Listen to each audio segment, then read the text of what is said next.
Let's talk about two warrior classes that played dress up as a major part of how they filled their military and other functional roles. I'm referring to the eagle and the jaguar warriors of Aztec civilization. And man, these guys are so fascinating. So the first thing to understand is that these guys were the elite of the elite when it came to warriors. Their job was not only to defend the perimeter and take new territory, but also they had to be good enough that they could go not just kill the enemy, but capture the enemy, because this was a major job that they needed people to be able to perform religious and ritual sacrifices, and they needed to be preserved in a specific way. And so these guys were trained to be not just brutal butchers on a battlefield, but elite stealth forces that were capable of capturing enemies and then coming back into territory. Can you imagine seeing one of these guys on the battlefield if it were any regular situation, and knowing that these were the best of the best? These were the equivalent of the Navy SEALs or the Army Rangers or whatever. It should be absolutely terrifying, especially because they dressed in a way that was so distinct from the regular warrior class. You had to earn the right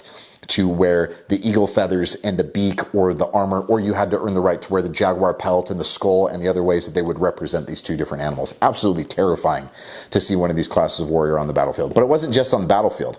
These guys had an important role as far as being direct representatives of the religious order that existed amongst the Aztecs. The eagles represented, and I'm not going to try to not butcher these names, but they represented the god of the heavens, the sky, and strength, and the jaguar warriors represented the god of the night and the earth and the underworld. And so even when they were not out in battle or not out capturing sacrificial men, they were representative of the order of the gods and their placement amongst mortals within this civilization. But I think the thing that's the most fascinating about these groups is that their clothing wasn't just status symbols or representative of religious ideas. They honestly believed that by putting on this clothing, that they attained the powers of the animals that they represented and the gods that they represented. They believed that by putting on this clothing, that it gave them more strength, more stealth, more speed, and more endurance. And what's so fascinating about this is, yes, this is very pronounced within this particular culture,